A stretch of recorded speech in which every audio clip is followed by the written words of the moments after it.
क्या आगे की लड़ाई और ज्यादा खतरनाक होगी या आगे वेपन के बिना लड़ाई लड़ी जाएगी? क्या आगे हथियार बेकार हो जाएंगे? ये सवाल इसलिए क्योंकि एक रिपोर्ट के मुताबिक आगे की लड़ाई जैविक हथियारों से होगी, जो और भी ज्यादा खतरनाक होने वाली है। अमेरिका और इजराइल और ईरान के बीच 10 दिन से जंग लगातार जारी है। ट्रंप ने अपने बयान में कहा कि ये जंग कुछ हफ्ते और चलेगी। ऐसे में कई सवालों के बीच एक नया सवाल ये पैदा हो गया है कि क्या अमेरिका बायोलॉजिकल वेपन तैयार कर रहा है? ये सवाल खड़ा किया है अमेरिका के ही रहने वाले नामी बायोकेमिस्ट ने। उन्होंने अमेरिकी खुफिया एजेंसी CIA पर भी बायो वेपन यानी कि जैविक हथियार बनाने का आरोप लगाया है। इस बात में कितनी सच्चाई है और बायो वेपन्स आखिर होता क्या है, आइए समझते हैं। नमस्कार, मैं हूं आपके साथ कुसुम रावत और न्यूज़ 18 के डिजिटल प्लेटफॉर्म पर आपका स्वागत है। अमेरिका के चर्चित इम्यूनोलॉजिस्ट डॉक्टर रॉबर्ट मलोन का ये कहना है कि CIA चुपके से बायो वेपन यानी कि जैविक हथियार बना रही है। ये वही इम्यूनोलॉजिस्ट हैं जिन्होंने कोविड-19 वायरस के खिलाफ mRNA वैक्सीन डेवलप करने का क्रेडिट हासिल किया था। एक लेख में उन्होंने ये दावा किया है कि सरकार के डिक्लासिफाइड दस्तावेज उन्होंने देखे हैं, लेकिन पहले ये जान लेते हैं कि आखिर जैविक हथियार क्या होता है। पूरा माजरा आपको बताएंगे, लेकिन जरा ये जानते हैं कि आखिर बायो वेपन कैसे तैयार होता है। तो जो बायोलॉजिकल वेपन होते हैं उसे लेकर एक रिपोर्ट में जो खुलासा हुआ है वो पूरी तस्वीर आपको बताते हैं। बायोलॉजिकल माने जो किसी जीव से बना हो, जैसे कि फैक्ट्री में बंदूक तैयार की जाती है, वैसे ही किसी लेबोरेटरी में ये जैविक हथियार तैयार किए जाते हैं। लैब में वायरस, बैक्टीरिया, फंगाई, माइक्रोवेव तैयार किए जाते हैं। ये ऐसे केमिकल्स पैदा करते हैं जो इंसानों के लिए जहर का काम करते हैं। कई बार ऐसे कीड़े भी तैयार किए जाते हैं जो किसी बीमारी को फैलाने का काम करें। मतलब बंदूक की जगह पर कोई जीव या फिर बारूद की जगह पर जहर। बायो वेपन बनाने में खर्च कम लगता है, मगर नुकसान लंबे वक्त तक रहता है। इसका असर बहुत टाइम तक रहता है और इसीलिए इसे बहुत खतरनाक माना जाता है। डॉक्टर मलोन के मुताबिक अमेरिका में ऐसा ही किया गया है।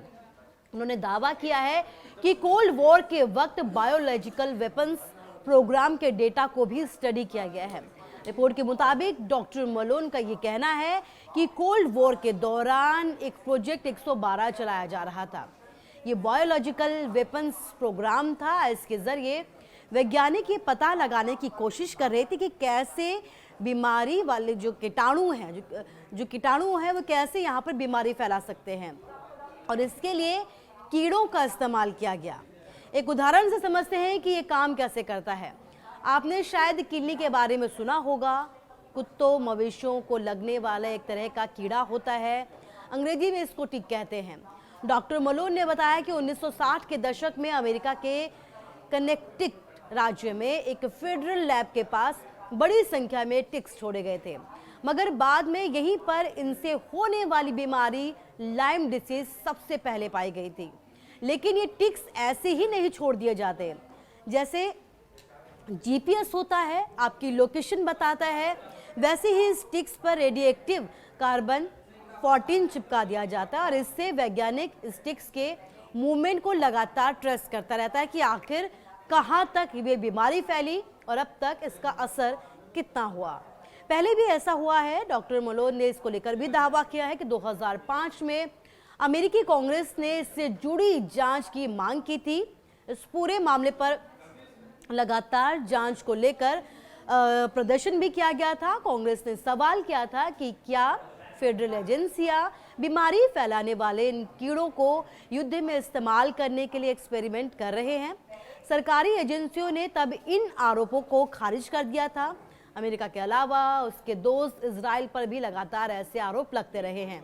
1948 में अरब इजराइल युद्ध के दौरान ऑपरेशन कास्ट द टाइड देखा गया था और इस सीक्रेट ऑपरेशन का मकसद था अरब जाने वाली पानी के स्रोतों को टाइफाइड फैलाने वाले बैक्टीरिया को छोड़ना। अब कौन बना रहा है ये हथियार, ये बड़ा सवाल है। बायोलॉजिकल वेपन्स कन्वेंशन 1972 तैयार किया गया।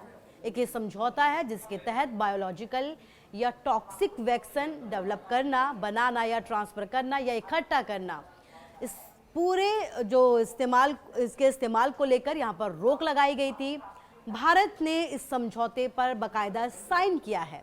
वहीं अगर इजराइल की बात करें तो इजराइल ने वेपन्स कन्वेंशन को भी साइन नहीं किया। तो यही वजह है कि लगातार इजराइल भी सवालों के घेरे में आता रहा है। हालांकि कौन इस समझौते का पालन नहीं कर रहा ये कहना मुश्किल है और ये मालूम करना भी मुश्किल है। कई बार लैब्स का एक्सेस नहीं मिलता तो वैज्ञानिक रिसर्च का सैन्य इस्तेमाल करके इसको छिपा लेते हैं। बड़े ही खुफिया तरीके से इनका इस्तेमाल किया जाता है, इनको एक्सपेरिमेंट किया जाता है।